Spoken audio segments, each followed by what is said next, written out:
Hey, what's going on, y'all? It is Monday. It's the 20th of January. It's actually NAMM week. So this weekend, I think NAMM 2025 starts here in Anaheim, California on Wednesday or Thursday. I think Thursday. Thursday, Friday, Saturday, Sunday. I'll be down there. So if you're down there, let me know. Say what's up. You know, hopefully we bump into each other. But it's been a while. It's been a while since I've done one of these kind of mixing live streams.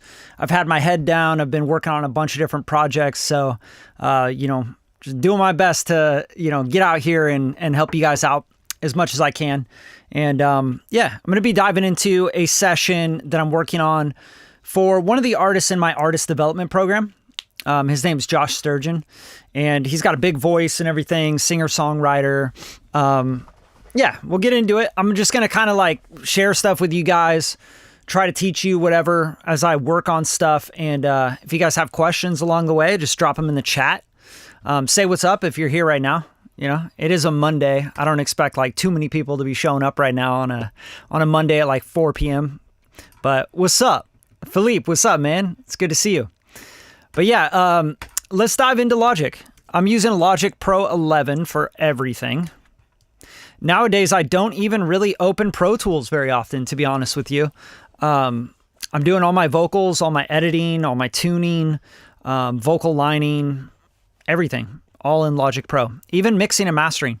So I find that if I can stick to one DAW and do the whole workflow through there, it really does help speed things up. And also it gives me, I don't have to open up two different DAWs and update two different DAWs and pay Avid and Pro Tools like $30, $40 a month just to use it every once in a while. Although I love Pro Tools for audio editing and vocal editing and all that, I've gotten just so used to Logic Pro that it's like not a big thing anymore.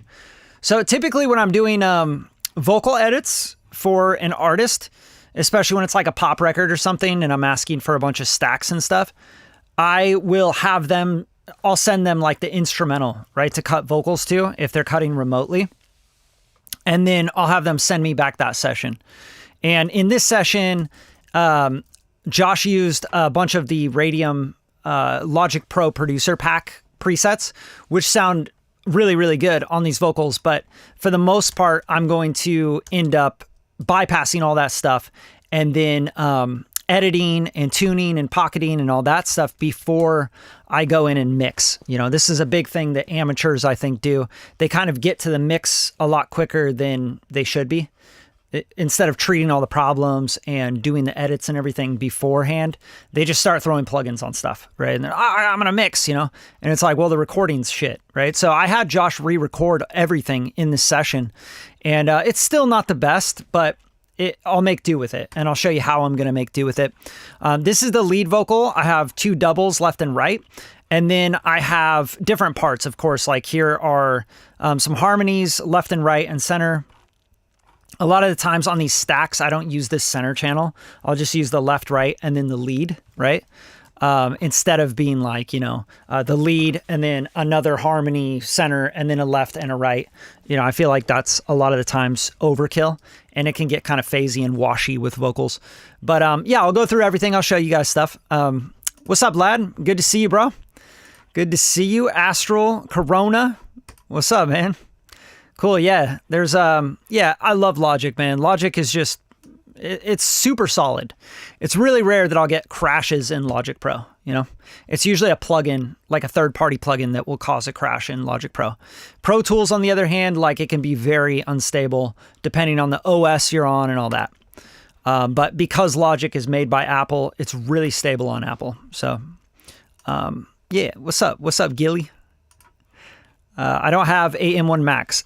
So you definitely want to get to the M1 at least. We're on the M4 Max now. I'm using an M1 Max Studio, and it still cranks, man. Like these are really, really good processors.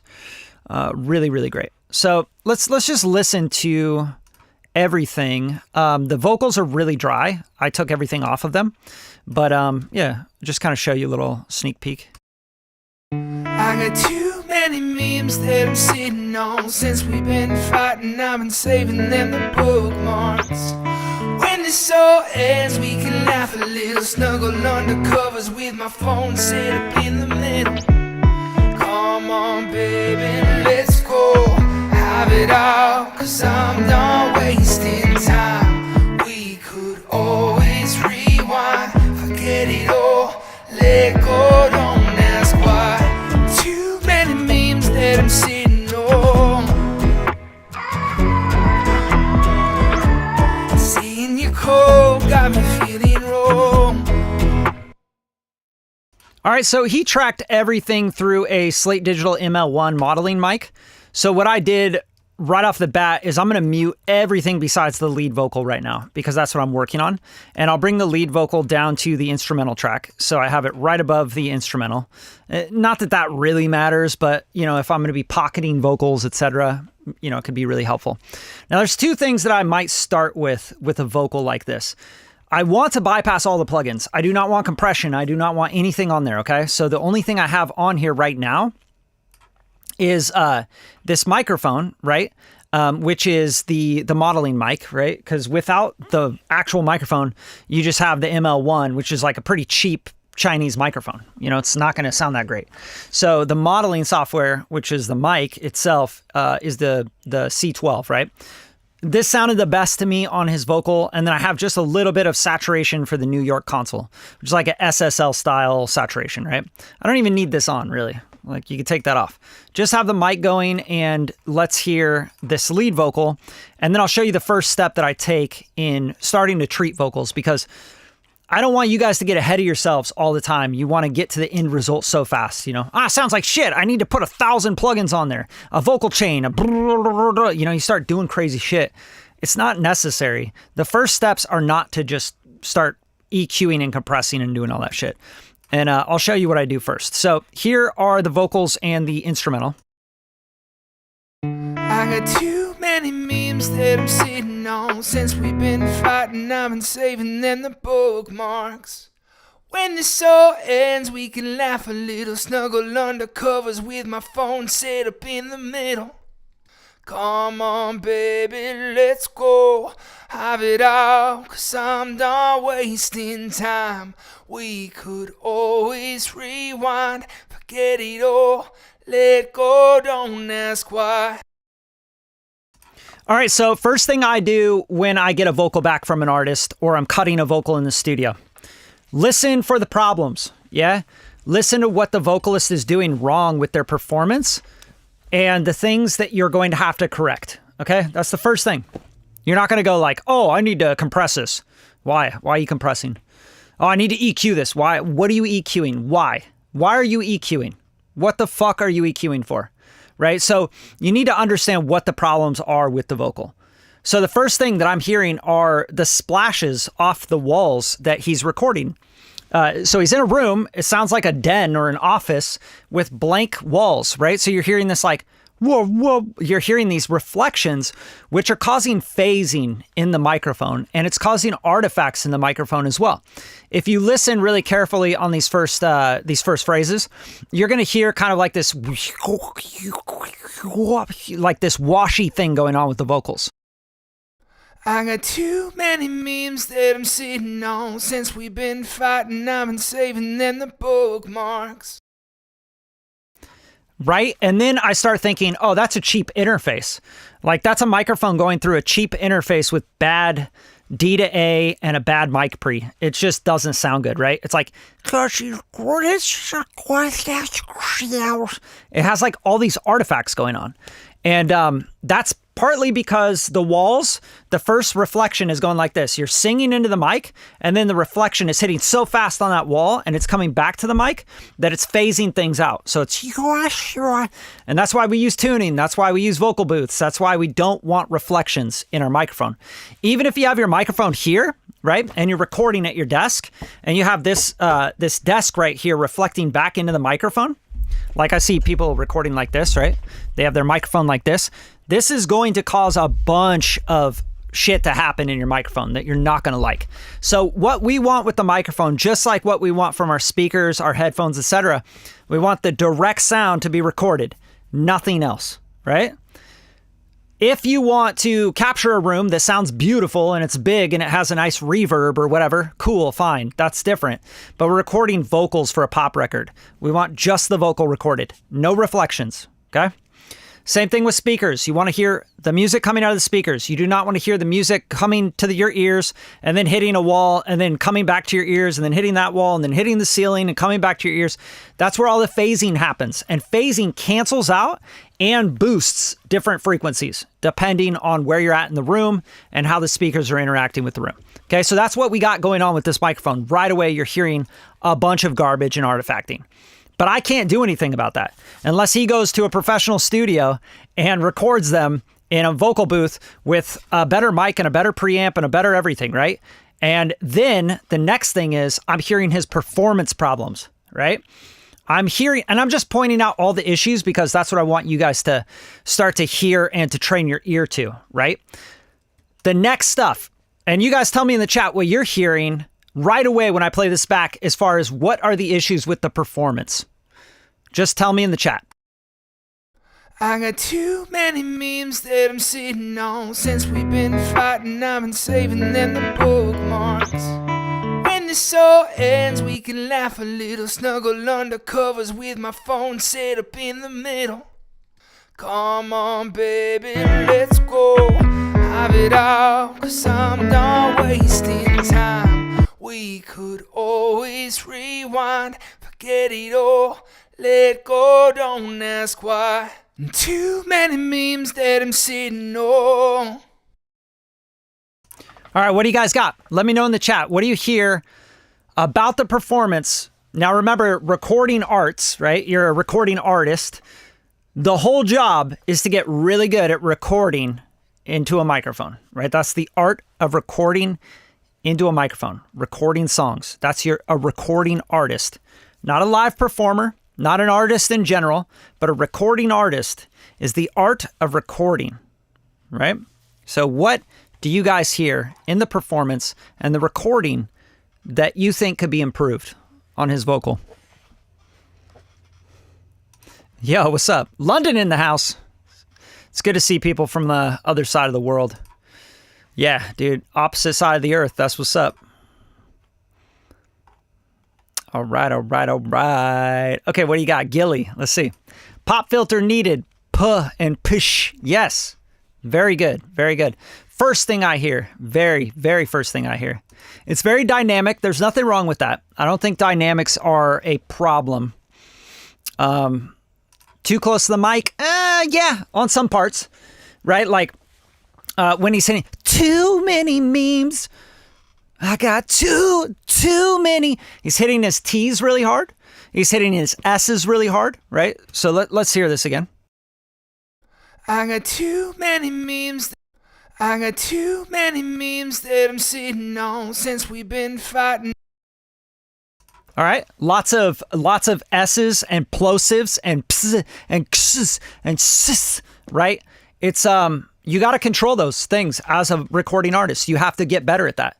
And poor Josh, he's not here to defend himself, but the truth is, like, that's part of why I do artist development program, right? Like, I develop artists. I show them, hey, here's what you got to work on. So every time we make another song, we're working on another thing, right? The next thing he's got to do is upgrade his preamp, his interface, right? I told him, get one of these, right? Get an Apollo, a Twin X, or a Solo, right?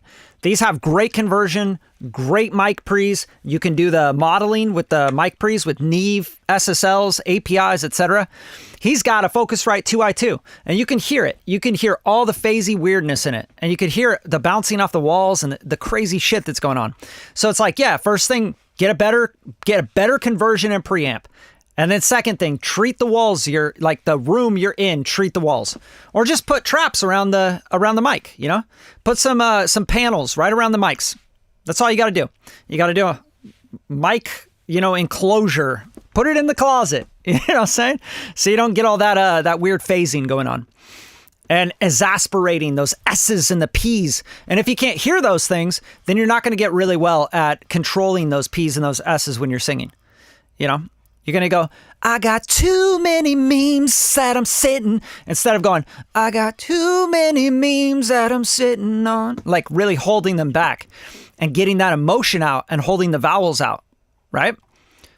All right, he needs a high pass. Yeah, maybe not. I kind of like body in a vocal. But yeah, sometimes, see, that's the thing, lad. You're like hearing stuff that needs to be fixed. But the truth is, with a good recording and a good performance, you don't need a high pass. Peaking, yeah.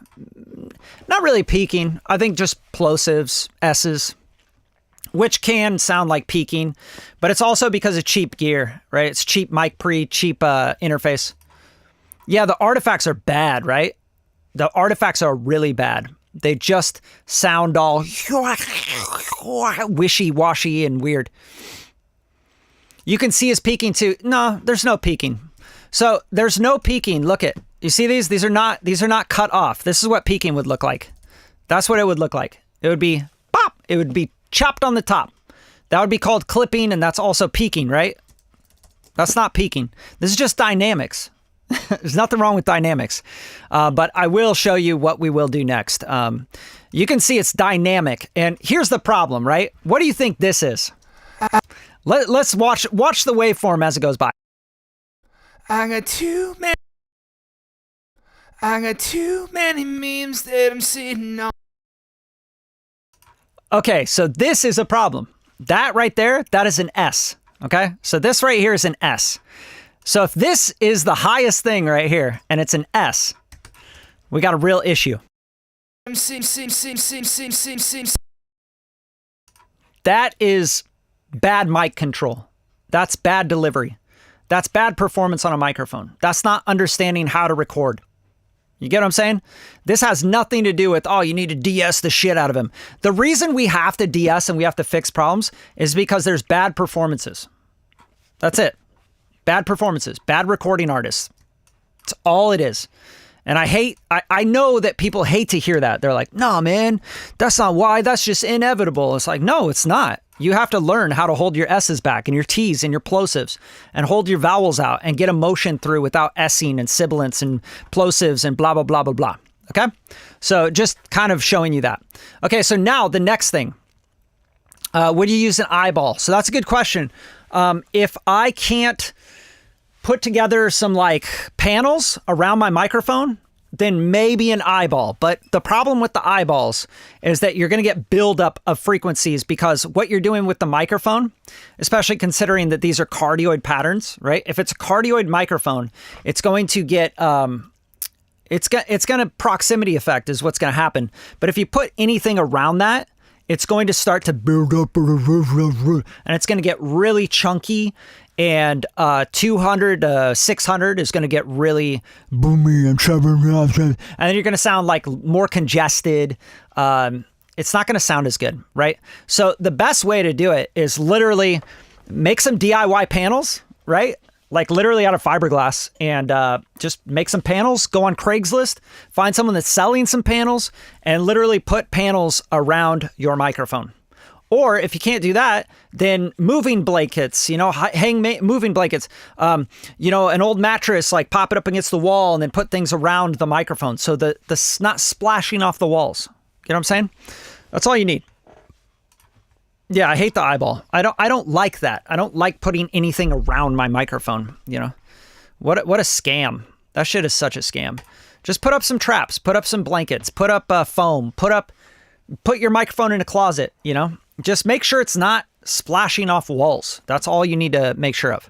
If you look around your microphone and you see blank walls, you're going to have problems, no matter what. That's just the way it works. This is physics, very basic physics.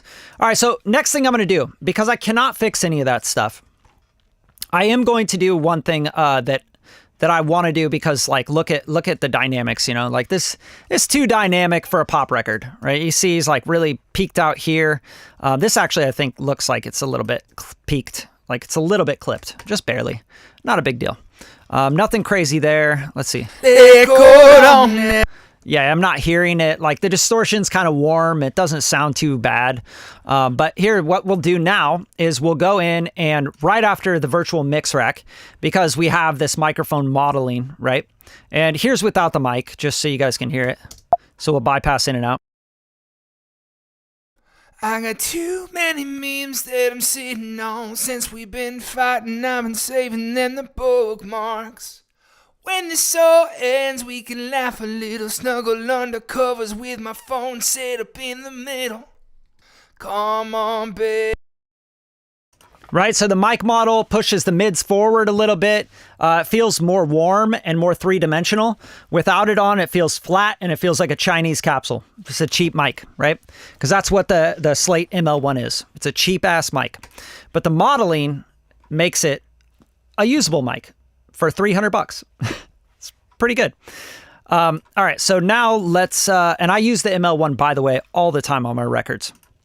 And that ML1 going through an Apollo in a room that's treated sounds fucking fantastic. And I think a lot of people would be hard like to discern like how expensive the microphone is.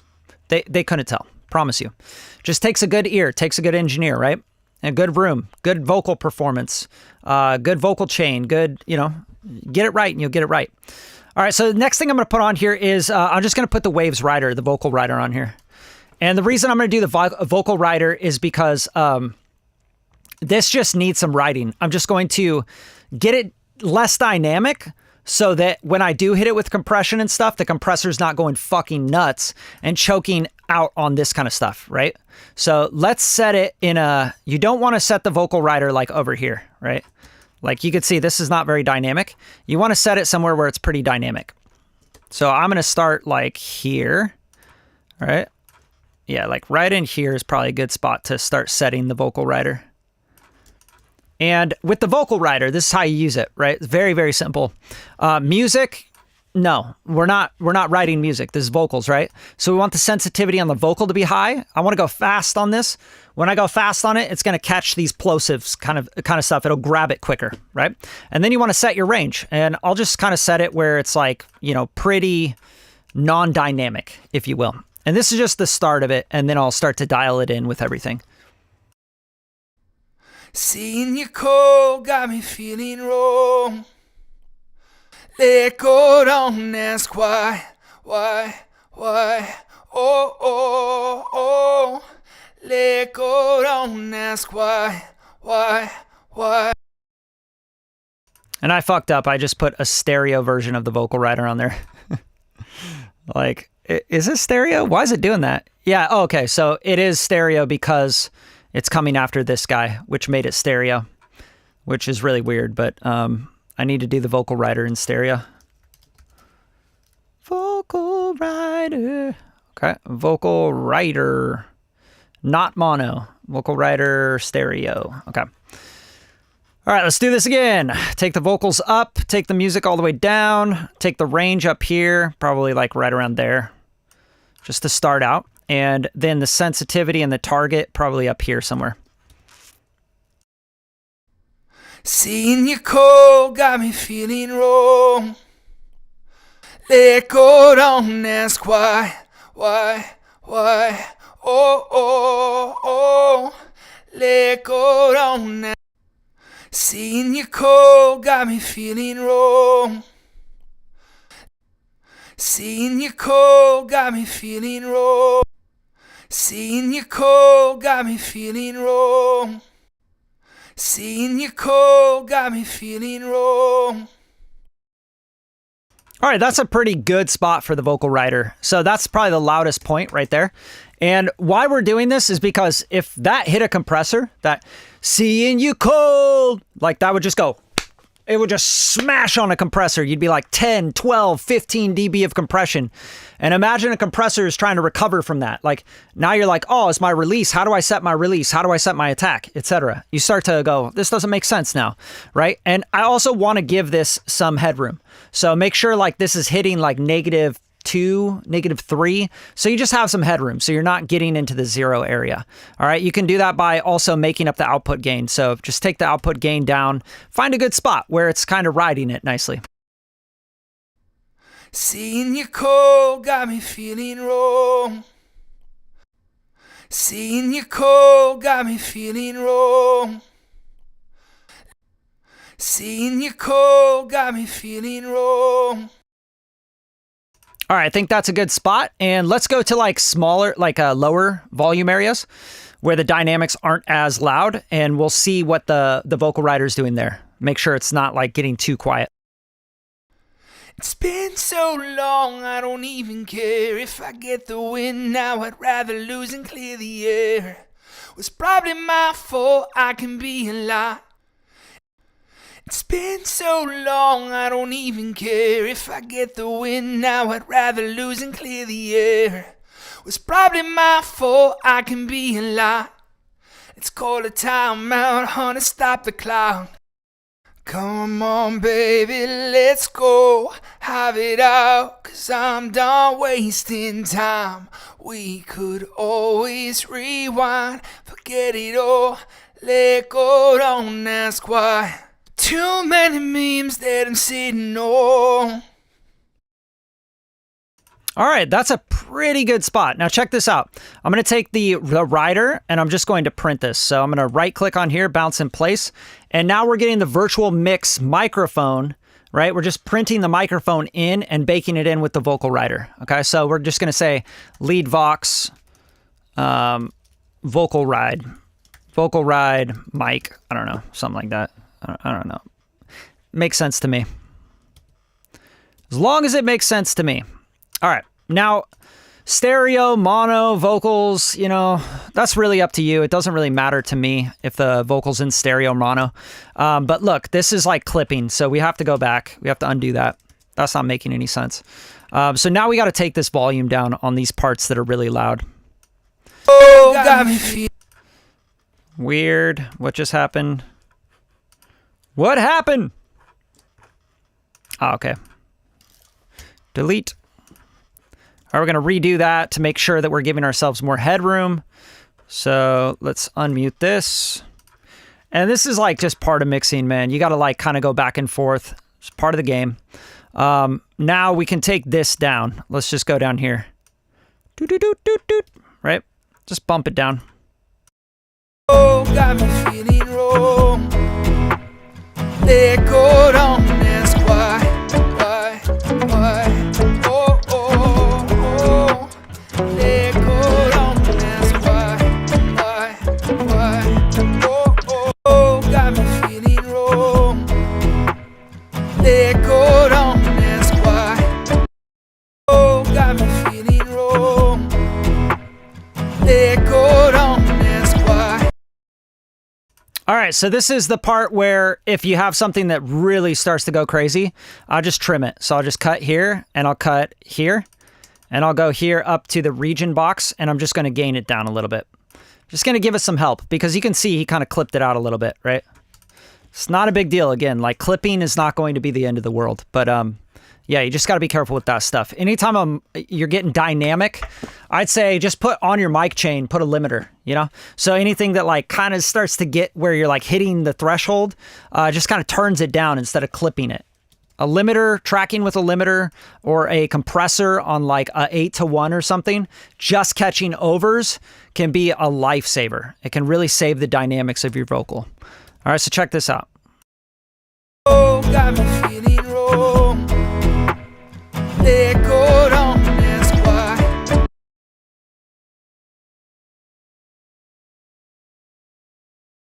Now let's print this guy. Now I'm just showing this to you guys. You don't, you know, I'm just kind of showing you the workflow. I'm doing this pretty sloppy right now, but Vox lead, what? Vocal ride, cool. All righty. Bam. All right, so you can see like that's much better, right? Compared to this. Like look at the dynamics, right? So now when I hit it with a compressor, for example, let's go to like 1176 here. I like the anniversary edition on vocals. It sounds so good. One of the best compressors on vocals. And what we're going to do here is we're going to hit like 5 to 7 dB on compression. That's the sweet spot with any 1176. I don't care what anyone says. That is the sweet spot. I've used every single piece of analog hardware 1176 you could think of. The full silver, the blue stripe, the black one, the purple ones. They're all like, they all love 5 to 7 dB of compression. It's where you hit like the circuitry nicely. I don't know. It just sounds really good that way. So if I hit it like right in here with the gain reduction. So it's metering gain reduction here, right? Anniversary edition gives you 2 to 1. It also gives you the slow setting. So if you click on the slow setting, that is a really slow attack for an 1176, which could be really good for drums and transients and things like that. For vocals, I don't mind it being pretty fast. That's kind of what you like about an 1176. Now, because he's singing, I probably want to slow down a little bit on the release. So I'll go like maybe in the middle here, we'll start. And then let's look at the compression. I got too many memes that I'm sitting on. Since we've been fighting, I've been saving them the bookmarks. When this all ends, we can laugh a little, snuggle under covers with my phone set up in the middle. Come on, baby, let's go. Have it all, 'cause I'm done wasting time. We could always rewind, forget it all, let go, don't ask why. Too many memes that I'm sitting on. I got too many memes that I'm sitting on. Since we've been, when this all ends, we can laugh a little, snuggle under covers with my phone set up in the middle. Come on, baby, let's go. Have it all, 'cause I'm done wasting time. We could always rewind, forget it all, let go, don't ask why. Too many memes that I'm sitting on. All right, great. So that's a 2 to 1 compression. For every 1 dB that it hits, or 2 dB that it hits, 1 dB is coming out, okay? That's what we're doing. That's what the ratio means. So if you do 20, you get 20 dB in, 1 dB out, all right? 2 to 1, 4 to 1, 8 to 1, 20 to 1. Or you can do all buttons in by holding down Shift, I believe. Yeah. So if you hit Shift, you can hold all buttons in, and this is going to give you like an infinity to 1 or something, right? It's stupid. So you can use that sometimes with parallel compression. Really cool trick on the 1176 is all buttons in. Okay, that's going to give you some crazy distortion too because of the FET circuitry. All right, so right now, you can also blend back and say, hey, I want to do a parallel mix. If I'm going to do parallel, I might go like 8 to 1, and then I might blend in the parallel mix. I got too many memes that I'm sitting on. Since we've been fighting, I've been saving them the bookmarks. When this all ends, we can laugh a little, snuggle under covers with my phone set up in the middle. Come on, baby, let's go. Have it all, 'cause I'm done wasting time. All right, with our release time, what you're really trying to do is make sure if you have your release too fast, the compressor will pump, right? It'll sound like, right? You get a pumping compressor. So what you really want to do is find kind of like the middle ground of the vocal phrasing, right? I got too many memes that I'm sitting on. He's like really just going the whole time. So I want that release to be holding it for the most part, just holding it down the whole time, right? So it's just going, just kind of riding that shit. If it's too fast, it's going to go like this. I got too many memes that I'm dead on, you know, it'll release too fast. So you want to set the release so that it's like nice and buttery and smooth. So longer is going to give you buttery and smooth. Here's long, like here's a long release. I got too many memes that I'm sitting on. Since we've been fighting, I've been saving them the bookmarks. When this all ends, we can laugh a little. Okay, so that's when you have your release too long. When you hit that when this soul, when it goes up, soul, it takes it and it holds it too long. So then it takes too long to recover, and your vocal sounds like it like is fading back in, right? It's like so I could take a little, like it's recovering too slow. So that's how you're going to set your release. You want to make sure that you're getting all the words, and that's why I'm kind of like pretty fast on the release here. If I take it too fast, it's going to pump, right? So you're going to get this like You know, it's going to pump. When this all ends, we... Right? That's like not even compressing. It's just like, and like people are going to go, oh, you got to go really fast on the release. It's like, then you're not really compressing, you know? You're just kind of like tapping down a little bit on like some of it. I don't know. You're just making it louder, really. And that's why you like it. You're like, oh, it sounds loud. Oh, I put my compressor on the fastest and on the slowest attack. It's like, I start there and then you want to slow down on the release, or you're not compressing. You're just turning it up the volume pretty much. So I like it right around here. This is where I'm finding a good sweet spot, right? Like on this 5 to 7, which is pretty quick. When this all ends, we can laugh a little, snuggle under covers with my phone. Now you hear how it recovered off that when this all, like it grabbed the saw, like, and it turned it down, but we're not like having to come to fade back in. Like when this all ends, it can like you want it to go when this all ends, like you want it very straight up, right? Hopefully this is helpful, you guys. If you have any questions about compression, it's all about the ear. You really got to like dial in your ear for compression. But yeah, that's a pretty solid setting for me. Now, this is where I can hit it with another compressor just so I can start to like go with something slower, right? And this is like the trick, the 1176 to the LA2A, right? That's like very, very common. What I like instead of the LA2A is I like to use the Tube Tech, the CL1B, and the, let's see, Tube Tech, the MK2. Yeah, this one. This is a very much a kind of a hybrid. It's kind of a hybrid LA2A meets yeah, it's an Opto. It's an Opto tube compressor, so it's pretty much an LA2A. Okay, so here's where we can give it a slower vibe, right? We could even do some parallel, etc. But I'm going to keep everything on manual here, and we're going to go. Yeah, I'm going to go pretty slow on the attack just to start. And then we'll do like a 3 to 1 or so. And then, yeah. And then we have parallel. But same thing, I'm going to go 3 to 5 dB on this one. When this all ends, we can laugh a little, snuggle under covers with my phone set up in the middle. When this all ends, we can laugh a little. When this all ends, we can laugh a little, snuggle under covers with my phone set up in the middle. When this all ends, we can laugh a little, snuggle. When this all ends, we can laugh a little, snuggle under covers with my phone set.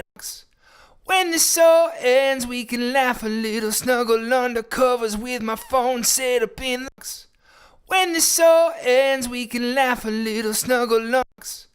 When this all ends, we can laugh a little, snuggle under covers with my phone set up in the middle.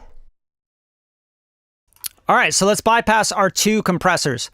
So the Tube Tech is giving it some tone as well because it is a tube compressor, right? Tube Opto. So I'm going to turn off both of these and then we're going to turn them back on.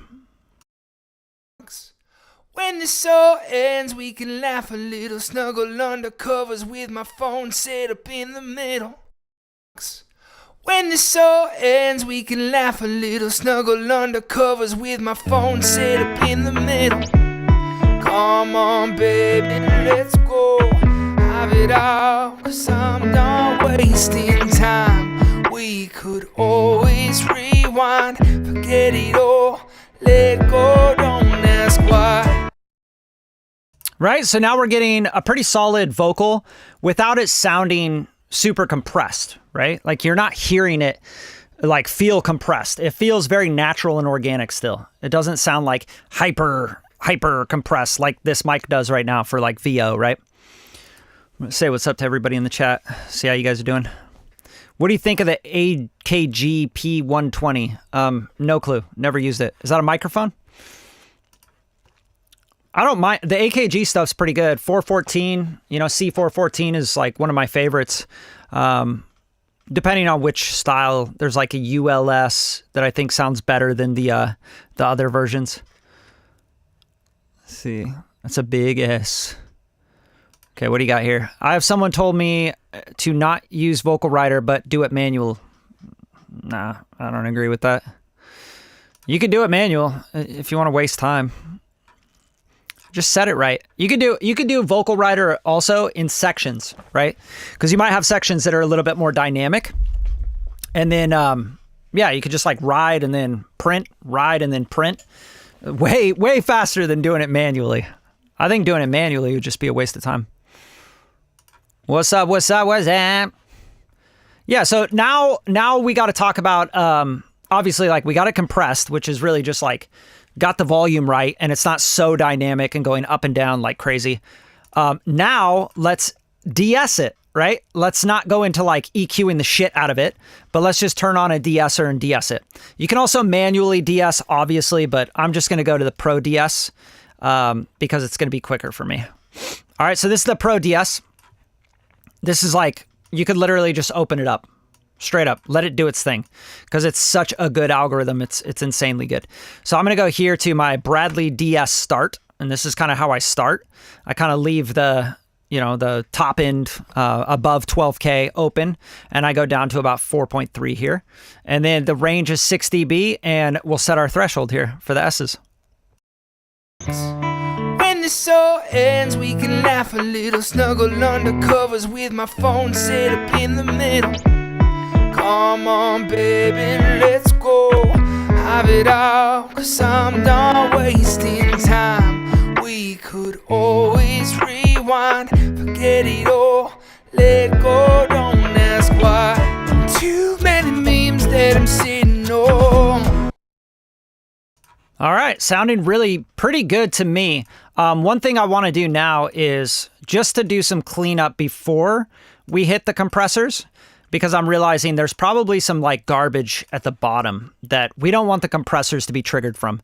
So I'm just going to go to the Pro Q4, which is the brand new one from FabFilter, and insanely fast on the workflow. Really, really fun to use also. There's actually a pencil tool in here, so you can like draw a line. I thought that was kind of cool, It's like really fast. Like you could just like, oh, just going to draw out the little curve there, right?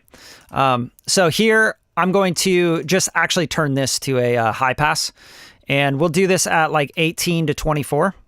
I like 18, it's a little bit more musical. And then on 0 latency, I like natural phase. It mimics more like like analog EQs circuitry. It's not as digital and sterile sounding to me, but I'm going to just filter up probably, into the 100 area or something. When this all ends, we can laugh a little, snuggle under covers with my phone set up in the middle. Come on, baby, let's go. Great, that's sounding really good to me. And that's just like kind of cleaning it up before it hits the compressor. You also have some like peaky resonant frequencies in his, like he does that kind of stuff. Kind of Creed sounding stuff, I guess is the best way to put it. Chin rock. I'm always making fun of people, I don't know. But yeah, this vocal takes a little bit of love, you know what I'm saying? Like you gotta clean shit up. So it's right in here in this like 200 to 500 area. I don't know why that just bypassed on me. I think I just turned it off on accident. let's put that back in. I'm still getting used to Pro Q4. Like I'm very used to Pro Q3, but not 4 yet. So we'll go here. Probably just give it a little love there, and then right in here you're gonna find some ooh. When this all ends, we can laugh a little, snuggle under covers with my phone set up in the middle. Come on, baby, let's go. Yeah, that 500 area is like, whoa, that's a lot. And also, why not just like take it down? We're just like coloring broadly.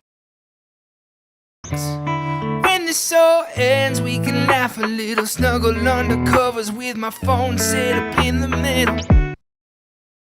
This is also another place where I can EQ, or I can be like not lazy and go and like take down all the S's. Like for example, here's the non-lazy way to do it, right? When the soul ends, when the soul ends, when the soul ends, we can laugh a little, snuggle under covers with my phone set up in the set up in, set up.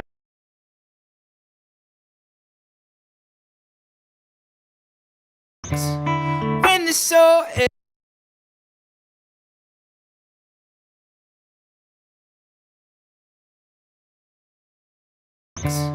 when the soul ends, we can laugh a little, snuggle under covers with my phone set up in the middle. Come on, baby. Right, and you go through and you just like take down all the S's, right?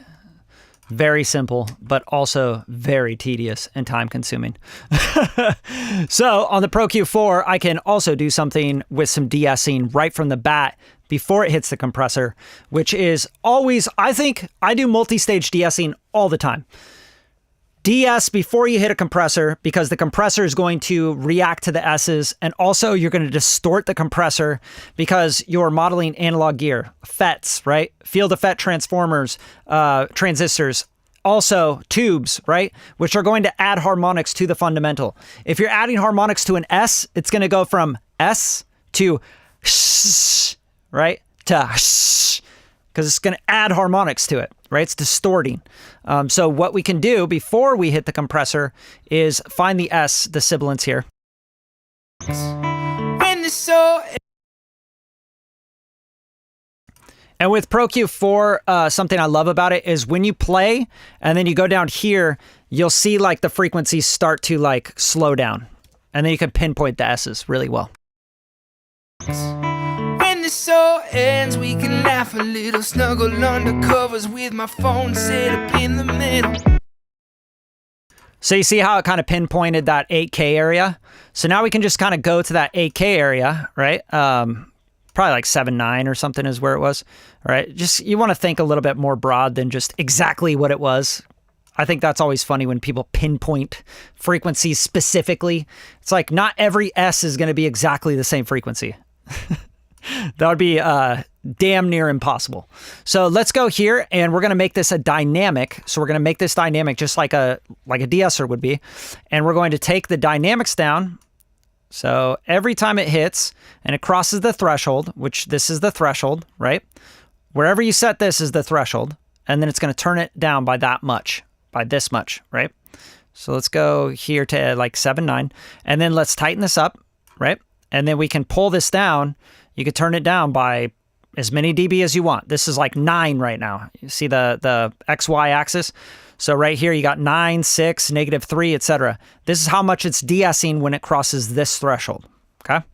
So now you're dynamically EQing instead of just taking out that frequency when you actually want that frequency, right? When the soul ends, we can laugh a little, snuggle under covers with my phone set up in the middle. Absolute magic, dude. Like that is magic to me. So smooth, so buttery. You can never tell that I'm doing that much -9 dB of de-essing at 8K, right? And another thing, like now you got this kind of carved out and it feels really good, but maybe we want to turn this to a dynamic as well and just see how that, you know, because really when you make it dynamic, it's just turning it down when there's too much of it. So that can be a really powerful thing instead of just taking out the frequency, which can cause phase shifting and more artifacts that this recording already has in it. So let's just make this dynamic. Dynamic EQing can also cause distortion and artifacts as well. So don't think this is like a solve all, but I find that it can be a lot less when you have something that's already artifacting to just dynamically EQ, to turn down the frequency when it crosses a threshold, okay? This is just a way to make it a little bit more subtle, right? A little more transparent, to my ear at least. And we're gonna tighten up the Q just a touch so we don't get into the body of the vocal, because I do like the body and I do like the mid-range. You know, he's like sitting around 900, right? That's like the center of his vocal here. So we're gonna go here, and when it crosses the threshold, we'll turn it down. That's it. When the soul ends, we can laugh a little. laugh a little, snuggle under covers with my phone set up in the middle. Come on, baby, let's go. Have it all, 'cause I'm done wasting time. We could always rewind, forget it all. When this all ends, we can laugh a little, snuggle under covers with my phone set up in the middle. Come on, baby, let's go.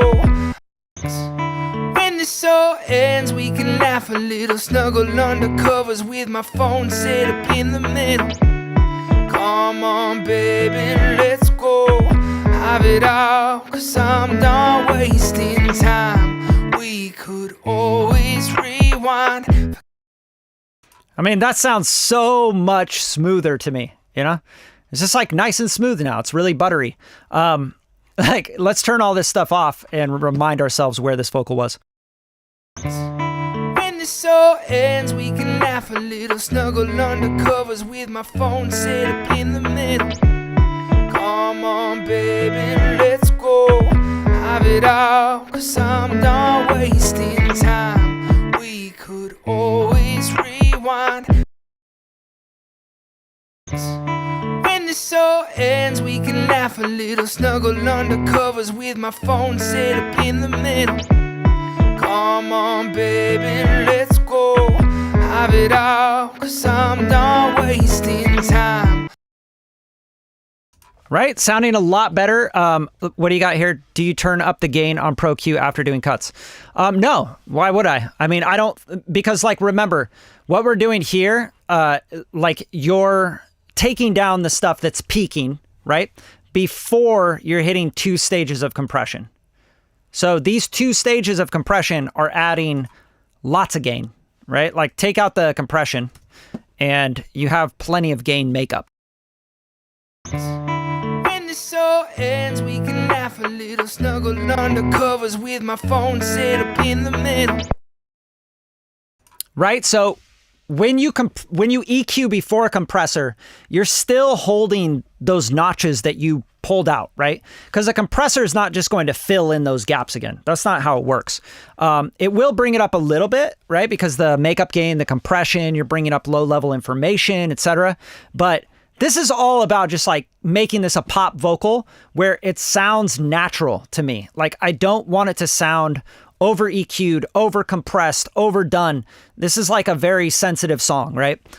If it was like a, hey, I'm a bad bitch, you know, and it was all like, yeah, you can compress a lot harder, etc. You can make up gain and push it harder and all that stuff. But why? There's no point. So I'm just showing you like kind of how my thought process is when I'm EQing into a compressor, right? 2 compressors that are adding, these are adding color as well. They're adding EQ. Like you can hear what they're doing in the top end and in the mids. And then I'm de-essing after I've added compression. So there's 2 stages of de-essing going on, right? The beginning here, and then this here, right? The after the compression, de-essing. So now I'm going, okay, what else does it need? Like it sounds pretty good, right? It doesn't sound like a record. It sounds good, but it doesn't sound like a record yet, right? So let's just kind of feel it out and listen to it. And then let's pop in some of these harmonies and everything else. Like let's just unmute all the vocals just to kind of see where that lead vocal is landing with these doubles, right? Because these are the doubles up here, and I'll pull these down just so we can get them somewhere in the vicinity of what we're doing. And this is taking me a long time because I'm kind of talking through it and answering questions. But this is something I would just like kind of boom, boom, boom, boom, boom, boom, boom, boom, boom. You know what I mean? Go through, get the doubles all, do the same thing, de-ess them, make sure they're leveled out, etc. You know, that kind of vibe. But yeah, I'm just kind of doing my thing. If you guys are liking this, give some thumbs up, you know? I got someone, 19 thumbs up. Let's go. There's 32 people in here. Give some thumbs up, give some love. Make sure you guys are subbed to the channel. All I'm doing is giving you guys game all the time. Like I give you guys plugin of the weeks, new plugins, new mixing stuff, mastering, production stuff. So, you know, sub to the channel. I got a lot of stuff coming as well. Obviously, I'm working on a new podcast with a friend of mine. We'll be bringing on guests and everything. We'll be talking about, news stuff in audio and music production and music business and sync licensing and bringing in A&R and managers and music supervisors, all sorts of people. So if you guys have any questions for the podcast, ask those as well. I'd love to answer questions on the podcast. We do a little Q&A section as well. But that's going to be really fun. It's called the Music Matters Podcast, and we'll be dropping it really soon here. I'm just waiting on my editors to get me back episode 1 and 2. But yeah, show some love. Come on. Especially if you're getting something out of it. You guys can also drop a super chat if you want to buy me a beer or something, you know? Like, yeah, I'm just doing this for free for you guys. So it's all about helping everybody out, making a little help for the music community here. So now let's move on, right? Let's listen to this with the doubles. I got too many memes that I'm sitting on. Since we've been fighting, I've been saving them the bookmarks.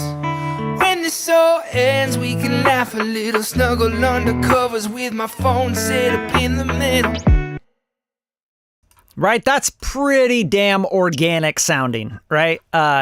Let's just bypass the, let's hear it before and after real quick. I got too many memes that I'm sitting on. Since we've been fighting, I've been saving them the bookmarks. When this all ends, we can laugh a little, snuggle under covers with my phone set up in the middle. I got too many memes that I'm sitting on. Since we've been fighting, I've been saving them the bookmarks. Right? Pretty good. I'm still hearing the artifacts, which kind of sucks because we're not going to be able to get rid of that. But I do hear some nasally stuff. And this is where I start to do like musical EQing, right? Meaning I want to use like colorful musical EQs. That's the idea. So like a Pultec EQ or a Pultec style EQ on the vocals. Anything to give me some sort of tone. Not just a Pro Q4, not just dipping out frequencies and shit, but something to give some boost, right? Something that's colorful and musical and gives me a boost and feels good, right? So that's what I'm going to do here. I'm going to go to the Mix Wave, this Pultec EQ P1S3. This thing's fucking so good. Just sounds so good, and there's some really cool features about it that I like. For example, I can change it from tube to solid state on this, which you can't do on any other Pultec EQ.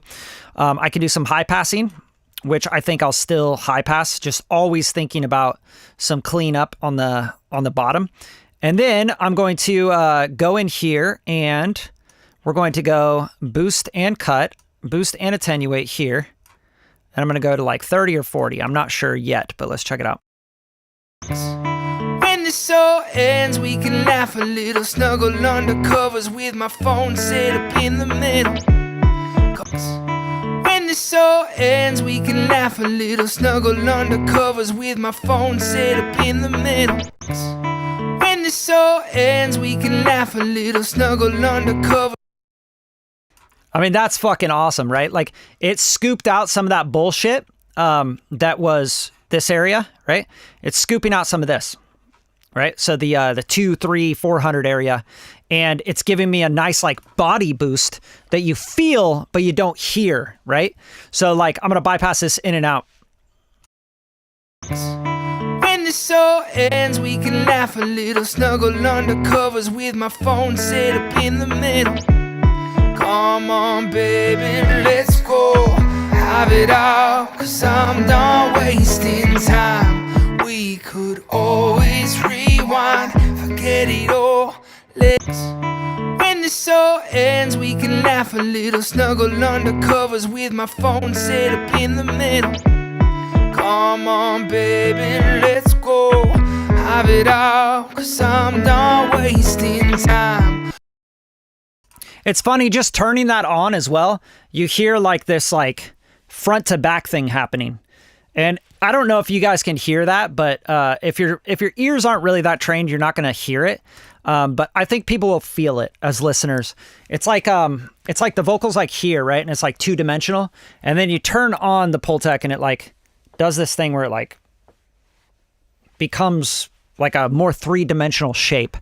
I'm going to solo out the vocal and bypass in and out so you can hear what I'm talking about. When this all ends, we can laugh a little, snuggle under covers with my phone set up in the middle. When this all ends, we can laugh a little, snuggle under covers with my phone set up in the middle. Like, damn, dude. It's like the low end, obviously, this body that I'm boosting here is really what's doing that, like that feeling, but it feels thick, and it feels thick in the right way, not in the bad way. So I'm going to boost this really high up so you can really hear what that's doing. When this all ends, we can laugh a little, snuggle under covers with my phone set up in the middle. Come on, baby, let's go. Have it all, 'cause I'm done wasting time. Man, that just feels so good, dude. So that's like the name of the game right there. Okay, now this is where we get into some fun shit, right? Because with this plugin, you're a little bit limited, like your hands are tied a little bit, because you really only have this band to play with the mid-range and the high end. Right? But we have a high shelf at 5K and 10K here, which I think could be something that's really interesting on this vocal, is throwing that 10K high shelf in there, or going to the 16 or 12 and just giving it that pop air. And this is the best EQ in the world for top pop air. Okay? Like, it just is. Like, hands down, reigning champion. All right, so we're going to open up the bandwidth a little bit. I'm going to make it like pretty broad. We'll start just like, 6 or so, and then I'll open it up if I need to. And I'm going to start at 12 and 16K to check this out. When this all ends, we can laugh a little, snuggle under covers with my phone set up in the middle. 16K sounds amazing to me already. So I'm going to open up the bandwidth a little bit. We'll open and close the bandwidth to like nail that. When this all ends, we can laugh a little, snuggle under covers with my phone set up in the middle. Come on, baby, let's go. Have it all, 'cause I'm done wasting time. All right, and then when I go to the 5K shelf, the problem with it is when I listen to it right away, I hear like tinny. I hear like a tinny, metallic-y kind of high end. It just doesn't feel soft. It doesn't feel organic. It doesn't feel nice and silky, right? It feels like it's like, listen. When this all ends, we can laugh a little, snuggle under covers with my phone set up in the middle. See how that kind of just hurts your ears? Now, obviously, I'm boosting the shit out of it, but that's not the point. The point is it's not the right frequency. So it doesn't matter how little or how much you boost of a frequency. If it's not the right one, then you don't want to touch it. That's the way I think about it. So if I'm dipping into 5K, I think that's too low. So let's try the 10K shelf. When this all ends. Nope, because now we're getting into the sibilance again. Right, we're getting into that 8, 9K area. You can just hear it. You can hear that just pop off. So 16K, the boost is crazy. I'm going to take it back, but check this out. When this all ends, we can laugh a little, snuggle under covers with my phone set up in the middle. When this all ends, we can laugh a little, snuggle under covers with my phone set up in the middle. Come on, baby, let's go. Have it all, 'cause I'm done wasting time. We could always rewind, forget it all, let go, don't ask why. Too many memes that I'm sitting on. When this all ends, we can laugh a little, snuggle under covers with my phone set up in the middle. It's crazy how much more three-dimensional the vocal gets just with the EQ plugin on. Like, just with this plugin on, it feels filled out and it feels more organic. I don't know. Like, I love when you turn on a plugin and it feels more organic rather than feels more processed. That's something I always pay attention to. If you turn on a plugin and it's like, man, it sounds like more bright and more intense and more processed, then I'm like, I don't really like that plugin. It's just the way I think. I don't know. Maybe that's a weird way to think, but Let's also try blending back the mix. Maybe just to see like, hey, maybe we should like kind of get this a little bit less processed even. When this all ends, we can laugh a little, snuggle under covers with my phone set up in the middle. Come on, baby, let's go. Have it all, 'cause I'm done wasting time. We could always rewind, forget it all, let go, don't ask why. Too many memes that I'm sitting on. When this all ends, we can laugh a little, snuggle under covers with my phone set up in the middle. Yeah, blending it back just a touch is fucking money, dude. I'll take this back like 20%. So we'll go 80% wet on that. So that's it. Like I set up my EQ. That sounds fucking rad to me. And also sometimes when something feels like too airy and like fake, you go to this attenuation and go to 20K and just take it down a touch and it feels more soft and more, you know, just more analog to me. Let's try it out. When this all ends, we can laugh a little, snuggle under covers with my phone set up in the middle. Come on, baby, let's go. Have it all, 'cause I'm done wasting time. We could always rewind, forget it all, let go, don't ask why. Too many memes that I'm sitting on. And this is really fun to do on the Pultec, is like boost this up pretty crazy and then attenuate down on 20. It's just kind of, it's an interesting thing to do. It's like you're boosting up like a bell, right? It's like a pretty wide bell of 16K.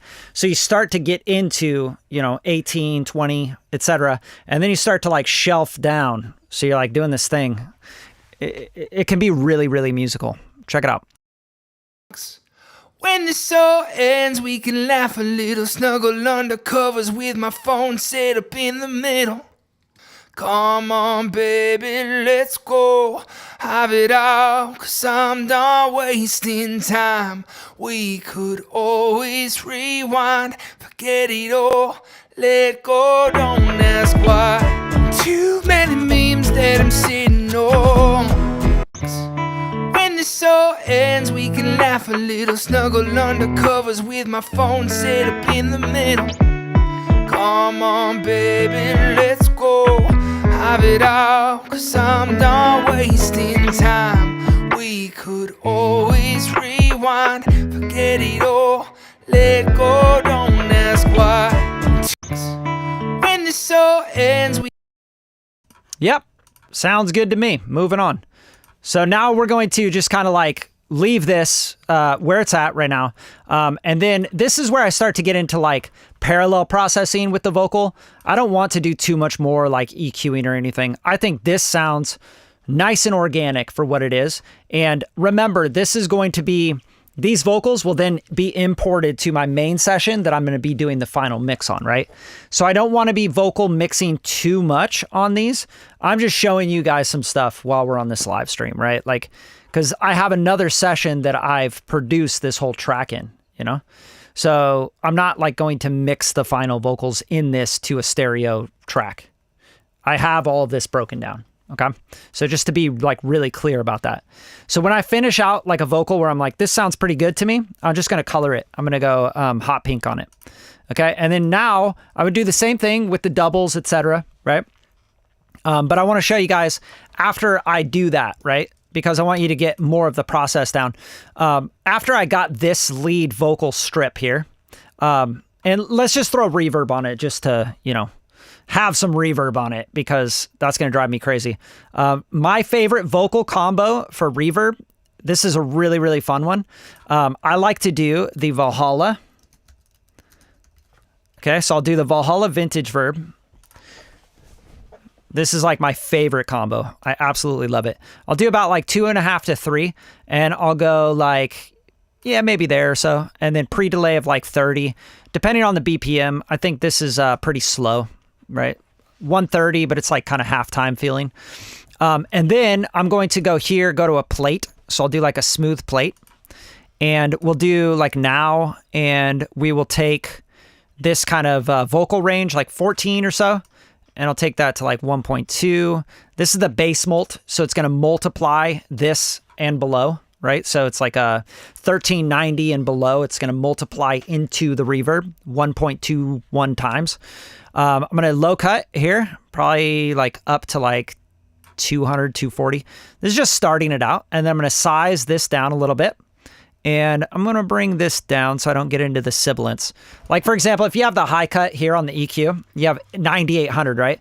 But we've went and de-essed 8K all day long. Now you're going to send your sibilance into a reverb. Now you're going to exasperate that problem that you already tried to get rid of. Like, why would you do that? So let's go here and go down to like 6K, something like that. So we're not getting into that 8K where it's like firing off in the reverb return. That's going to be annoying as fuck, right? And we're just going to make the S's go crazy. So here we go. So check this out. When this all ends, we can laugh a little, snuggle under covers with my phone set up in the middle. Come on, baby, let's go. Have it all, 'cause I'm done wasting time. We could always rewind. Beautiful, natural sounding, smooth plate vocal. Sounds really good, right? So now what I'll do is, this is really fun. I love doing this. The AMS UAD. Let's see, AMS, this RMX 16 expanded. I'm going to go here. I'm going to go to the atmosphere. All right. So there's like a, not atmosphere. What is it called? I'll find it. Here we got to go. Ambience, right? Ambience. I don't know. Something like that. Dry wet. And we'll take this way down. Like we'll go down to like 10 or 11 on this. Okay. Yeah. Let's try start here. This is like the like opening preset right here. So 4 seconds on the decay time, ambience, 10% wet here. And let's just have that following. So now we have this whole chain sending into the Valhalla plate into the UAD AMS reverb. When this all ends, we can laugh a little, snuggle under covers with my phone set up in the middle. Come on, baby, let's go. Have it all, 'cause I'm done wasting time. We could always rewind, forget it all, let go, don't ask why. Too many. When this all ends, we can laugh a little, snuggle under covers with my phone set up in the middle. Come on, baby, let's go. Have it all, 'cause I'm done wasting time. We could always rewind. God damn. That always just sounds so good to me. It's like it's just such a nice way to reverb, man. Like giving the space around it is just insane. So I can mess around with the pre-delay in here as well. So I'm going to just kind of like mess with that. I'm going to go to 20, but maybe 30. I'm not really sure yet. When this all ends, we can laugh a little, snuggle under covers with my phone set up in the middle. Come on, baby, let's go. Have it all, 'cause I'm done wasting time. We could always rewind, forget it all, let go, don't ask why. God, it's so pretty. All right. It just like makes this like space happen around it. It's so gooey too. It's not bright. It's not sibilant. It's like deep and it's wide. Like it's so beautiful. So that's like my go-to reverb chain right there. When this all ends, we can laugh a little, snuggle under covers with my phone set up in the middle. Come on, baby, let's go.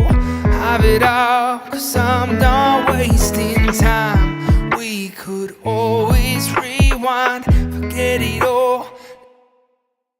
Yeah, right? You just feel that reverb just kind of like blossoming as the track's going. It's just like, that's so good, man. But yeah, I love that. You can send it to the reverbs if you want to, because that'll take a lot of processing if you start to do this on every vocal track. So let's do that real quick. Let's go X to the mixer. And what we'll do is we will create a auxiliary channel. So first, let's just make a track here, or not even that. Let's do this. Let's go send, and we will go to bus, and we'll just pick a bus. Bus 6 is good. And then we will call this bus 6, we'll call this vocal reverb, right? And then we'll option drag over, bada bing, and we'll go 100% wet, beep, and we'll go bada bing. Now you can adjust this as well. You don't need to do 100% wet, you know, because like, you have to scale it right, you know, because I have it at like, what, like 10% and 10% or 11%. So if you do 100% and you send, it might get a little too washy. So I'm going to take this decay time here, and I'll just go like 40% on this, just to start. All right, and then just to hear it with other vocals, right? So here's the doubles. Let's get rid of the double reverbs, whatever reverbs he has on here. Yeah, he's got some crazy shit going on. He's got the virtual mix rack just randomly placed at the end of this. Doesn't make any sense. Okay, silver verb, we'll bypass that. You got a tape delay, that's fine. And then we'll send these to that vocal reverb. I'll just kind of bring these up a little bit and listen to them.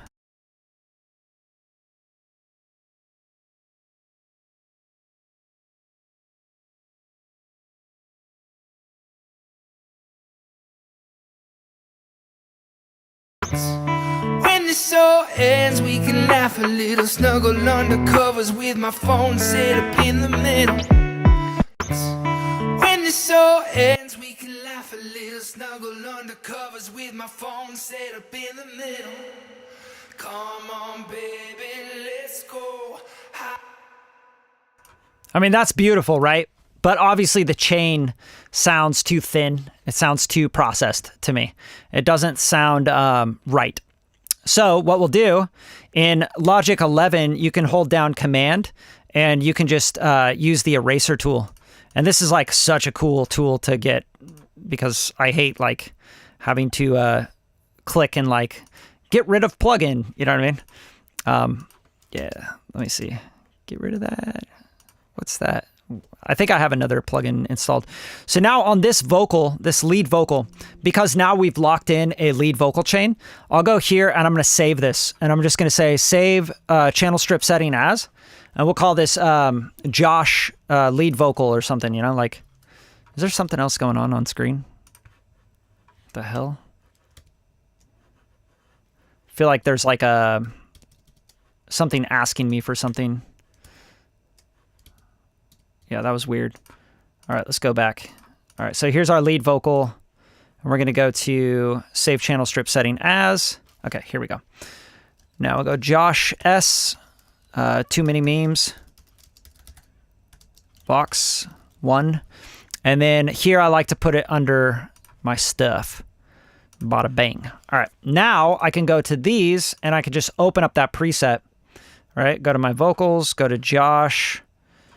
Where are we? Josh S. Too many memes. Bing. And now that's open. And we'll do the same thing here. God, I love track presets so much. It's like such a savior for workflow. Like imagine opening all those plugins again. That would just be a pain in the ass.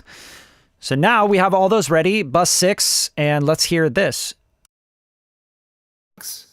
When this all ends, we can laugh a little, snuggle under covers with my phone set up in the middle. All right, that's sounding really good. Like that sounds great to me. I think it sounds like a little too wide for the doubles. So let's kind of bring this in. Also for Logic Pro, like when you're using these pans, all this is really doing is turning down the left or the right. Because it's mono, that doesn't really matter. But if you have a stereo track and you want to do true panning, you have to click and hold on the pan knob in the mixer, sorry. So if you go here and you click and hold, or right click, here we go. Right click. you can go to stereo pan, and then you can do true panning, right? Like true stereo panning. So because these have stereo reverbs on them, that's what I'm going to do. So I'm going to make sure that I'm doing true stereo panning instead of just turning down the right or left side. So I'm going to take so, and same thing here. I'm going to right click stereo pan and go 25 here. All right, and this is just going to give me a lot more of an open field, right? Because we're stereo panning. It's like a true stereo pan. When this all ends, we can laugh a little, snuggle under covers with my phone set up in the middle. When this all ends, we can laugh a little, snuggle under covers with my phone set up in the middle. Come on, baby, let's go. Have it all, 'cause I'm not wasting time. Now, of course, going through the process, I would still vocal ride these, you know what I mean? Like these are pretty dynamic as well. So I would do the same thing I already showed you in the process. I'd vocal ride the dynamics, and then I would have the chain going, right? Because remember, that's going to affect the way it's hitting these compressors. So I try to get it to the same kind of level as this lead vocal is, right? Just overall. So that's a really big key, because you can see this is crazy. There's a peak here with like a plosive or something. And also, like, if you have a T or an S or something that like hits really hard like that, you could just turn it down, like automate it, or just simply do it manually. It'll help a lot. Seeing you cold. Oh yeah, and also I have both reverbs going, so I probably want to get rid of these here on the inserts, right?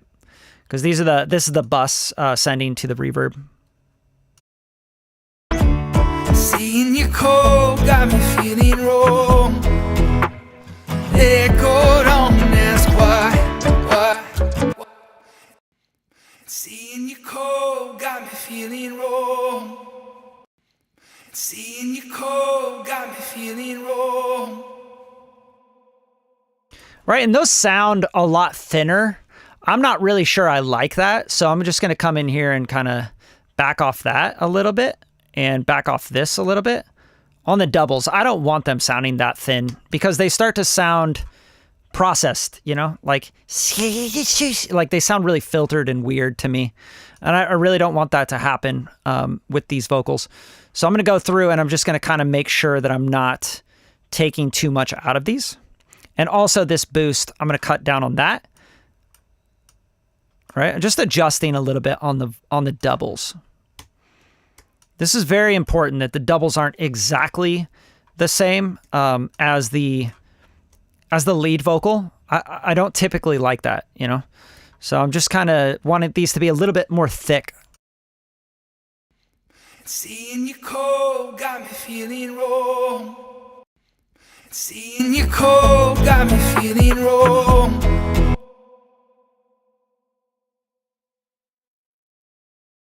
Right, that feels way better to me.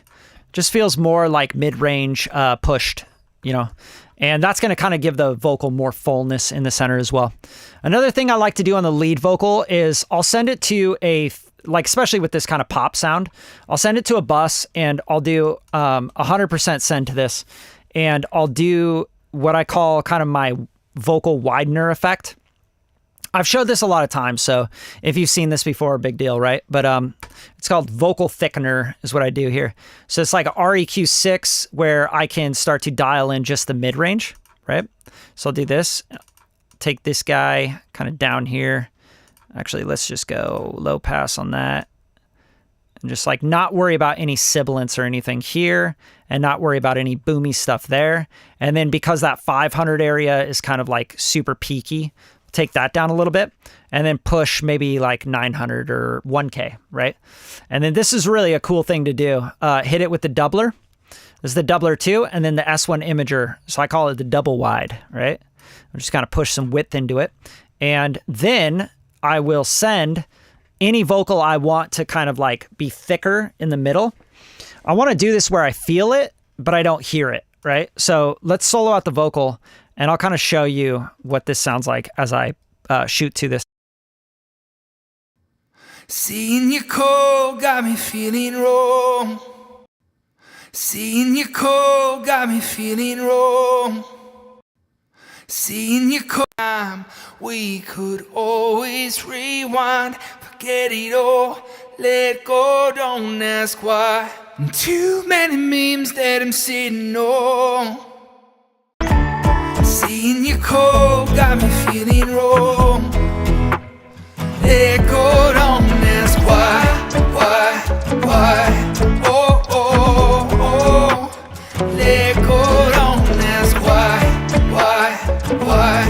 Oh, oh, oh. It's been so long, I don't even care if I get the win now. I'd rather lose and clear the air. All right, so that's a really fun thing to do just to thicken out the vocal. Sometimes you can kind of like ride the automation for that on a chorus, right? So the chorus, you want the chorus to kind of get wider with the vocal. And even the doubles and harmonies, you can have that kind of just go, whoo, right? Really fun to do. And yeah, that's about all the time I got today for a stream, but I do have like about 10 minutes, answer any questions you guys have. So hit me with any questions before I get out of here. And I hope you guys like the stream. We got a lot out of it. I obviously have a lot of work to do on this record and these vocals. The next thing I would do is do a lot of cleanup on the edits. I would vocal align the vocals. I would tune them, probably with Melodyne, to make sure the doubles and stuff are really precise and locked in. Or I just have the vocalist recut them, right? Like, hey, this part, I'm Melodyning this and doing all this shit, but honestly, it's just not working. Could you follow the lead melody better, with the doubles or with the harmony? Because sometimes with vocalists like this, like Josh, he gets pretty dynamic and he does like, vibrato, and he does the, he does like runs and stuff. If your runs aren't like locked in with your double, it sounds amateur, right? So if I go like, seeing you whole lot of dee-dee-do, and then the double's going, do, it's like going to sound, it's going to sound really fucked up. So if you do a double, you got to double that lead really nicely. Like if you're going to go, whoa, you have to do, whoa, on the doubles. You might want to do your doubles in different voices as well. Like you could do head voice, or you could do full voice, or you could do like whispery voice, like, whoa. That can be really effective for adding more timbre and texture to vocal doubles and harmonies. Like really starts to open things up, But vocal production is a whole nother thing. If you don't know how to vocal produce, you kind of have to study all this stuff. It can get really, really deep, and you can do so much. And if you listen to any record that you really like, you probably notice that, holy shit, there's a lot more vocal stacks and textures and ad-libs and harmonies and call and responses and little tiny things in between, and delay throws that are different delay timings and things like that you aren't paying attention to and you're not doing in your own music. But you're expecting it to be, super popular and everybody to love it, like The Weeknd's latest hit single or something. So you really have to get really studied in on this stuff. One way you can do that, and you can really learn a lot of vocal production, is use the stem splitter inside of Logic. Download songs that you really love. You're like, oh man, I fuck with this production. This thing is so sick. And then buy the song, because we should always be supporting artists, right? Buy the song, bring it into Logic Pro, use the stem splitter, and then split all the stems down and listen to all the different textures and things that are going on in the vocal production, in the drums, in everything, and start to see if you can put more elements and more things, those little subtle movements and textures, things into your production. Because a lot of the times I find people think that they're at this level of where Bruno Mars is at, right? Or Justin Bieber was at in his heyday. They think they're there. They really do. But they're missing so many things. They're missing the performance. They're missing the mic technique. They're missing ad-libs, the harmonies, the stacks, the timbres, the vocal production runs, the melodies that are like really catchy, but they're repeated differently on each chorus, and the different stacks and elements that you're just maybe not going into enough detail and you're not honing in on enough, right? And you're thinking, oh, I'm just as good as Bruno Mars. This song is fucking awesome. Why, why is this not at 100 million streams? Everyone should love my music, I'm so dope. Like, remember, everybody has a computer. Everybody has this software. Like, the stock plugins in Logic Pro are really good, right? So the playing field for that kind of stuff is very even. The stuff that you really have to work on is like what I'm showing you in these live streams. It's all these little micro details. And I'm not even showing you any of the sauce. I'm showing you like the foundational basics of like starting to edit a vocal and get a vocal timbre down, Like, this is nothing. I'm like 16 to 20 hours away from having these vocals where I would be like, yeah, these are ready to go. These are star power. Like, I'm ready to pitch this song for sync licensing, send it to music supervisors and my connections and network. And I put the time in, and I have, I have engineer assistants and people that go in and tune and melodyne and vocal line and do all sorts of stuff and help me out with that stuff. So there's a lot that goes into this stuff. It's not just, oh yeah, bro, I produced a beat and then I sang on it and then I put it out and I've been making a bunch of TikToks, so it should blow up. Actually, it makes me crack up. What do you got?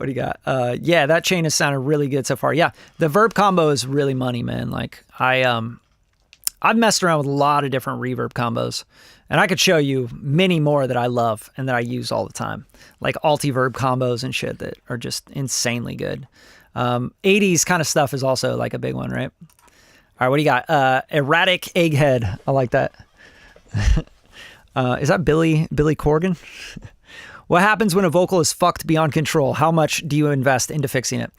That's a good question. Not like, believe me, I've already, with this artist, he already sent me vocals, right? And I was like, nope. I was like, I can't work on these because they were clipped, all that stuff. And some artists give pushback and stuff, and they're the kind of artists that I just don't work with. I'm like, maybe I'll do a mix with them or I'll do a song with them, and then, they'll push back, and I got to get this song out. They got to rush things, for no reason. Nobody's waiting on their music. They'll rush because they watched a bunch of TikTok videos about people saying, release a song every fucking day, release a song every hour, and then you'll blow up. And they're just like spewing garbage and demos into the world, hoping that something catches. That's not my name. That's not my game. I'm looking to like get big records, get big sync licensing placements, build music careers. So when it comes to vocals being fucked, like, yeah, it's like retrack. I'll do remote sessions. So I'll do remote sessions where I just like remotely record these people, these artists, and they'll have their setup, they'll have a ML1 or an SM7B going into a Focusrite, and I got to help them like get it set up right. And then I'll record and we'll take after take, and I'll comp, and I'll do it all with them if they can't get it on their own, right? If they can get it to a point on their own, then yeah, I can take care of it from there. I can vocally produce. I can stack in and layer my own vocals, right? Like, I've done that on tons of records. So yeah, there's definitely a threshold. You don't want to spend too much time like doing this kind of shit on a vocal that's just not even close, right? These vocals are pretty close. Like, I can get these there. I'd say these are like 60%, right? So I'd love to get vocals that are 80, 90% there from an artist that's like, they tracked them really well. It's like, it sounds so good, like coming in, and I got some really great, like raw produce, organic, grass-fed beef, you know what I mean? But sometimes you just get that chuck roast right off the fucking vatted lot of corn-fed, soy-fed cows, you know what I mean? It's the way it works. You got to do what you got to do. Yeah, you don't always need to go 100% wet. It's like, yeah, everybody's got all these ideas. Like, I think what happened with the internet is it's hard. It's hard to teach this stuff to people because, and I do it all the time with content and these live streams and stuff. Short form video. What a hard place and way to teach audio engineering, music production, vocal production, and music in general, right? Like, you got 60 seconds to tell me everything I need to know about compressing vocals, you know, or the 1176, and then people will argue with you to death. And it's like, well, there's a lot more to it, of course, but we're trying to give you something, right? So a lot of the times, Paul, people will be like trying to give you like an idea, right? They're like, you know, the concept is if you're going to send to a reverb, have it at 100% wet because it's going to return and you're going to blend it in with the dry, right? It's like, yeah, cool. But it doesn't always need to be 100% wet. People are just giving you general guidelines and ideas because it's hard to teach all this stuff and all the concepts and all the ideas. And it is an art. It's an art form. You know what I mean? Like there is a huge art to all of this. So just really be aware of that. What platinum record is on the wall? Oh, yeah, behind me. It's from the Lego movie. Yeah, I'll show it to you. I forgot I had this. I just bought it, so this is for Everything is Awesome. So I did production on it. I recorded and produced Tegan and Sarah, The Lonely Island. Did some mixing on it, recording. I worked on the whole movie score though. Like I actually, I worked on all the music. So I did a bunch of production on all the music on this one. This was actually up for an Oscar. It was up for a Grammy nominated. So I was Grammy nominated for this one, you know, Grammy nominated song. Got a platinum record for it. I think it's done like almost 2 million sales now. Pretty dope. That was a fun one. Everything is Awesome was a crazy time though. That was like, God, that song was just like playing over and over again at the studio. And a lot of people worked on it, you know. I was talking to the guys, Lonely Island and stuff about, you know, mixing it and shit, but I couldn't do the final mix on it. I had been mixing it the whole time though. But I couldn't do the final mix on it because I was just so busy with the score. You know, I was doing all the synths and like layers of drums and basses, and back then on that movie, I was using crazy shit. Like, what was I using? Avenger. There was this synth that I used because it was really like dubstep heavy. The Avenger synth, VPS, I forget, a bunch of samples and shit, tons of different drum samples. Massive, I was using a ton of Massive. Serum, I think Serum had just came out. So Serum patches were like, yeah, went crazy on the Serum patches on that one. A lot of analog synths as well, because I was working with Mark Mothersbaugh on that movie because he was the composer on that, right? So I was like music producer, head engineer for Mark at Mutato, and all the movies and TV shows and commercials that would come in there. I worked for him for 5 years. You know, I did 22 Jump Street, Thor Ragnarok, the Lego movie, obviously. Yeah, tons of other, like too many to name. You can check out my IMDb. I have like tons of credits on movies and TV shows and commercials, mainly movies and commercials. Did like $4 million in sync licensing and commercials and stuff. But yeah, dude, it's been a long road. You know, I've been making music since I was 12. So like for 27, 28 years, been making my living in music and been in the music business for 16 years, you know? So it's been a very long road. Everything I'm teaching you guys here is stuff I use every day, you know? And I work with independent artists, you know? I work with major labels, music publishers, music supervisors, you know, big studios, Sony, Warner, all that shit. But yeah, I just like to do what I like to do. You know, a lot of the times I don't like to work too much with the studios or with majors because it's just such like a farmed out process. So I'm really into working with independent artists and working on my own music nowadays. Lots of sync licensing because I can make my own records and then pitch them and put them in the places I want to put them into. Yeah, that's kind of the name of the game. Thanks, man. Yeah, I got that. I went platinum like years ago with that. I just didn't want to buy the plaque. You know, this it's kind of crazy. This plaque costs like $500, you know? If you want a plaque, like, first of all, you can't just get a plaque made, right? Like, You have to have it all approved through the studio, through the RIAA. It has to be approved for anybody to manufacture this, okay? So it's very, very important that you guys understand this. You can't just get a plaque, all right? So if you see someone with a plaque, it's because they fucking worked hard and they got their shit, right? It's not, and some people just like are good at politics. Some people are really good at politics and they like added a snare to a beat that was like downloaded somewhere randomly, and then they had their lawyer go and like fight the case and then like get their credit on some bullshit that they didn't really do much on, right? Like they didn't do shit on. They added a hi-hat or something. So yeah, this was legitly like me working on the song from start to finish and working my fucking ass off. Just so you guys understand, the Oscar nominations, the Grammy nominations, the Golden Globe nominations, the platinum records, I worked my ass off, and I was very, very hands-on with all of the projects that I've done. I didn't just add a hi-hat. I didn't just make a drum pattern. You know what I'm saying? Like I fucking was like hours and hours and hours and vocally producing and in the studio on the SSL console, you know, on the talkback with Tegan and, you know, like going back and forth and picking out mics and vocally producing and coaching and recording and editing and melodyning and having assistants do stuff and like producing, you know, being a fucking producer.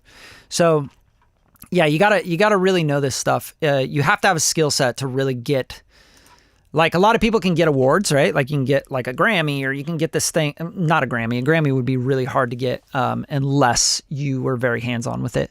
But if you want to get a platinum record or something, it's pretty easy to do nowadays just by like pitching out loops and bullshit, right? And it's like, I got a platinum record. Like a lot of these guys online, like you got a platinum record for what, dude? Like you took a splice sample and you put it through some effects and then pitched it out to 100 people and then it randomly got used on something that went platinum. Then you got a platinum record. Like, I don't feel like you're a platinum producer. You know what I'm saying? Like, it's a big difference. I just try to make that division there. Like, just because you played the politics right doesn't mean you're a platinum producer. To me, in my eyes, I'm like, you didn't do shit. I got plenty of loops on my computer that I could be sending out to a bunch of people and like harassing them for my award. You know, you're just really good at marketing and sales and like networking and harassing people. You're probably not that good at production anyway. You just like got lucky. A lot of people do that nowadays, but I think that's kind of, that's getting over with as well because, you know, hip hop and rap is not really on the top of the charts anymore. It's not like the highest selling music anymore.